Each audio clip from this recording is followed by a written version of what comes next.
old soil guys. Old soil. Pwedeng gamitin. Basta wala lang silang mga issue, walang mga fungus or kung ano-ano pa dyan. Ayan.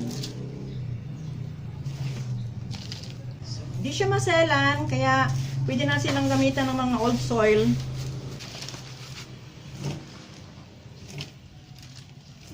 Sarap mag-alaga ng mga ganito kasi dadalawin mo lang pagdiligan mo, pagkatapos yun na, wala na. Diba?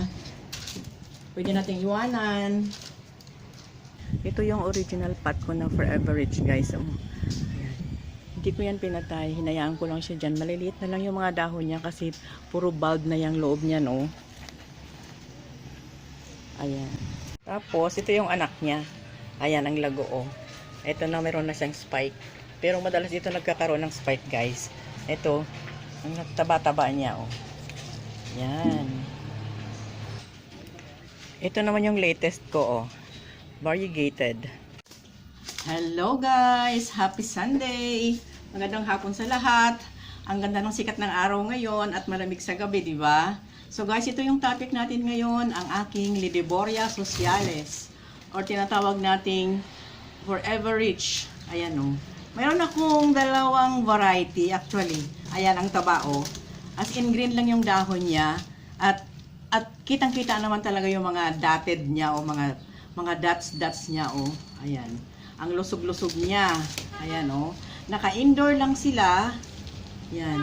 At madalas ito nagkakaroon ng spike, guys. Ayan na yung spike niya, oh. Ayan. Ito yung pinaka-flower niya. Yan lang, ganyan, yung spike niya.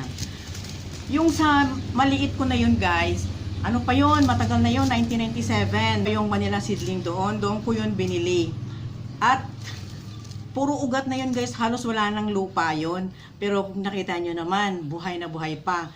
Kasi, buhay na buhay yung mga bulb niya sa ilalim. Dahil kahit diniligan ko siya araw-araw, madalas siyang matuyo doon. So, hindi nabubulok yung kanyang mga bulb. So, hanggang ngayon okay siya. Kaya, hinayaan ko siyang ganyan. Ayaw kong itapon kasi nga, yun nga pinaka-nanay, diba? So, ito yung anak. Ayan. At marami na rin anak to, oh. Ang dami na rin nito. Ayan. Ito pang isang Lideborya ko. Ayan. O, diba? Ang ganda. Silver Squirrel. Ayan. Actually, dalawang klase ang Silver Squirrel. May mataas nito. At ito yung dwarf. Ayan. Ito yung dwarf. O, si guys, napakatagal na sa akin ito. Pero hanggang ngayon, ayan, alive na alive pa rin sila, o. Ayan. Pagdiligan ko naman ito, kukunti lang.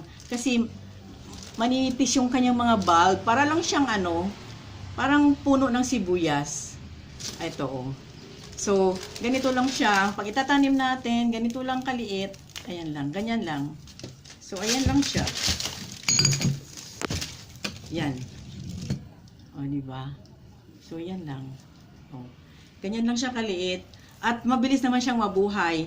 Actually, mga resilient talaga sila. Kasi, ito, ang tagal na sa akin ito. O, hanggang yun, buhay na buhay pa. Basta nakakuha lang sila ng morning sun, okay na sa kanila yon. At ang dilig ay paunti-unti lang. Ayan. So, ganito sila ka madaling alagaan. Hindi sila mahirap alagaan, basta wag lang masyado sa tubig at magtatagal sila sa ating mga kamay. So ito naman, mayroon akong variegated. Ito pala yung mother plant. Hindi ko pa rin tinanggal sa pot. Binili ko to sa Cubao Garden Center. Last year, December yata. So ito, ayan. Asan yung kanyang oh? Madalas din itong nagkaroon ng spike. Ayan. Ayun, yung kanang mga spike. Pati spike niya golden or variegated talaga. As in yellow, golden siya, oh. Golden yellow pala. Ayan. Oh. Ang dami na rin niya, oh. Maliit, maliit lang tong binili ko noon. So, ayan, ang laki niya na. At ito yung anak niya. Kumuha lang ako ng isang doon, isang puno at nilipat ko dito. So, ayan na siya. Malaguna. Ayan. So, napakadali nilang alagaan talaga. Hindi ako nahirapan. At saka, sa peste, hindi sila masyadong dinadapuan. Ito, matagal na sa akin to. Ayan. Si Silver Squirrel, ayan. Wala akong nakitang mga aphids or mga mealybugs o kung anong pa man na dumapo dito, wala. Wala as in wala. Ayan. So, itong mga ito, succulent ito mga guys. Yan, kalahi ito ng succulent. Originated ito sa South Africa. Ayan. So, nagkaroon tayo dito. So, I think from Baguio ito. Kasi kadalasan ng mga binibenta sa Cubao sa Baguio galing, di ba? So, ayan, nagkaroon ng variegated. So, bumili ako ng variegated. Alam niyo naman, gustong-gusto ko yung variegated. At hindi ako nahirapan magbuhay sa kanila. Kahit na sabihin mong succulent sila, ayan, malalambot ang mga dahon, matubig. Tatagal sa atin guys. Basta ang problema lang natin yung pagdidilig lang talaga sa kanila. At yung sunlight, na kailangan talaga nila yung sunlight. Kahit sabihin mong naka-indoor sila, kailangan pa rin nila ng sunlight. Siya nga pala, sabi nung iba, madaling mamatay.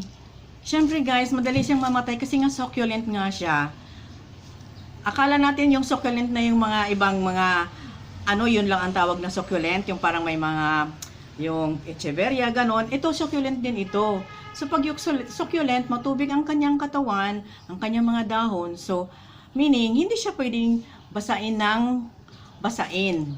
Kung diligan man natin, yung parang sa top lang, yung pahapyaw lang yung ganon, kung nag-dry na yung ibabaw, lalo na kung mayroon siya nakuhang sunlight sa morning, at saka yung, sa akin kasi dito hanggang lunch, 12 o'clock, mainit, kahit morning lang siya nakakuha ng sunlight, kasi nga, lang ito, polycarbonate. So, natutuyo talaga siya, pero, yung mabilisan lang na dilig, sa gilid lang, para mabasa lang siya. So, kaya itong matagal sa akin itong mga halaman na to. So, problema lang talaga natin sa mga halaman natin, lalo na sa mga succulent, ay yung pagdidilig. Yan. At, ito guys, sabi nila ito ay lucky plant. Maliban sa pagiging lucky plant niya, nakakapagbigay din siya ng magandang pagtulog natin. Good sleep. Pag ilagay natin ito sa ating tabi. Parang sa African Daisy. Ang African Daisy, ganun din. Nagbibigay din siya ng good sleep sa atin. Pagka inilagay natin sa tabi, at kung malusog sila. Siyempre, kailangan malusog ang halaman bago siya nakapagbigay ng Kasi ito, mga air purifier din ito. So, kaya siya tinatawag na lucky plant. Kasi, pag nakakuha siya ng exact sunlight, pag nakakuha siya ng mga element na kailangan niya, syempre malusog siya, di ba? Ngayon, yung energy na nakukuha niya sa sunlight at saka sa lahat ng element, nasa kanya na, nasa kanyang dahon, nasa halaman na to. So, pag nirelease nila yon, pati tayo, naambo na ng biyaya. So, kaya sinasabi nilang, lucky plant, nagbibigay ng abundance, nagbibigay ng growth sa atin. Pero, kailangan, bago magiging lucky ang isang halaman, kailangan healthy nga siya. Kasi kung hindi naman siya healthy, hindi siya magbibigay ng good luck sa atin kasi siya nga hindi healthy. Paano nagkakaroon ng good luck? So, di ba? Kaya nga kailangan may mga halaman tayo sa loob ng bahay kasi ang mga halaman na yan, hindi natin alam na nagbibigay sila ng, yung tinatawag nilang lucky, or nagbibigay sila ng magandang kalusugan natin, tulad niyan, mga air purifier, o di ba? Kasama ito sa feng shui na sinasabing lucky plant. Although galing siya ng South Africa. Pero succulent ito, ang mga succulent is lucky din. Hindi naman siya tumatagal sa loob ng bahay kung hindi sila naaarawan. Kasi succulent nga sila, kailangan din nilang may araw. So every week, ilabas natin, 1 week sa loob, 1 week sa labas. Tapos ipasok natin, pag sa tingin natin na kulang pa, sige, ilabas natin. At kailangan magkaroon tayo ng marami para salit-salitan. O, diba? This week, yung isang pot na yon, next week, yung isang pot na yon, next week is yung isang pot na yon. So, ayan, para hindi tayo mawalan. Kaya kailangan marami para mayroon tayong pangpalit. Pati ito, lucky plant din ito na tinatawag nila. Ano lang ito guys, ayan dwarf lang yan. Ang ganda ng bulaklak nito, ayan Meron itong malaki, actually yung mga Ladyboria, parang 4 or 5 varieties ba. Siguro, mayroon na kayo nito. Noong pa kasi itong halaman na to, parang mga sinauna Pero, hanggang ngayon, mayroon pa rin akong ganito. Ayan ano lang siya, dwarf lang ito. So, napakadali din niyang buhayin. Pag diniligyan natin ng diniligan niya ng marami, mabubulok yung loob niyan. So, mawawala talaga siya. So, hanggang ngayon, buhay pa rin sa akin to. Hindi pa rin siya nawawala. Yun. O, diba? Ito. Isi-separate ko ito mamaya. Tingnan natin. At madalas itong nagkakaroon ng spike kasi nga, maganda nga yung nakuha niyang sunlight. Nasa morning sun siya nakalagay. At, para siya maging lucky, syempre, mindset na lang guys, di ba? Kailangan nasa east siya nakalagay, di ba? Oh. Doon nakakakuha siya ng morning sun at saka yung ibang mga element. So, yun, malusog na siya. At may sinasabi pa na nakalagay siya sa front ng ating bahay at sa side ng north part ng ating bahay. Yun daw ang mas magandang location para dito kay Forever Rich. Ayan ha. Sa harap ng bahay. Siyempre, usually naman mga harap ng bahay natin nakaharap sa sa east, no? 'Di ba? Kailangan may morning sun. Kaya pag bumili tayo ng mga bahay, guys, piliin natin yung ang harap natin ay nakasagap ng morning sun. Yan. Kaya yan sinasabing lucky dahil yung morning sun na yan, nagbibigay yan ng magandang energy sa atin at sa ating pamamahay. So, ayan. O, ito. Puro ugat na rin siya, guys. O, diba? So, kukuha lang tayo ng konti nito. Pakita ko lang sa inyo, ha.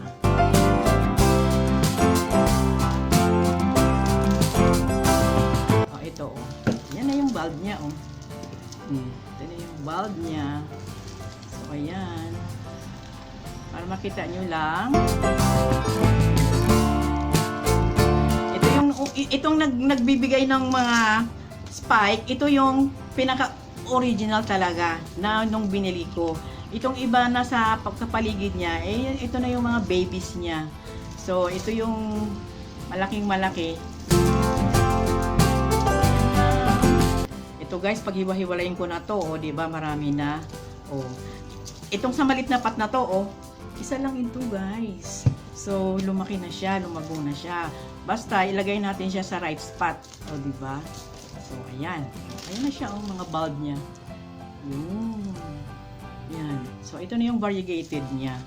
Pero ako kasi guys, naniniwala ako, pagka variegated, walang gaanong chlorophyll. So, hindi gaanong lucky yun para sa akin. Mas maganda talaga yung, kung ano yung ibinigay ng kalikasan, katulad nito, green siya, kung ano yung kanyang original na na may spot siya, or may dot-dot siya. Yun. Para sa akin, yun ang nagbibigay ng ng luck. Diba? So, ayun na guys. Iklian ko lang yung aking video guys, at alam nyo naman siguro pag magtanim nito, di ba? Kailangan ang lupa niya is mabuhaghag. O kaya haluan nyo ng mga bato-bato, or haluan nyo ng buhangin yung lupa. O yan. Kasi hindi naman ito mapeste matibay ito sa mga peste. O, diba? So, ganun lang ang pagtanim. Very easy lang. Walang maraming issue. Basta, tanim lang natin siya ng mabuhaghag na lupa. Tapos, once a week ang dilig, kung hindi naman gaanong nakakakuha ng sunlight or walang gaanong hangin, yun lang, ganun lang ka-easy. Yan. Ang aking Forever Rich succulent plant. So, that's all for now guys. At maraming salamat sa panonood, sa pakikinig sa oras. And please subscribe, like and comments. See you on my next video. Bye-bye!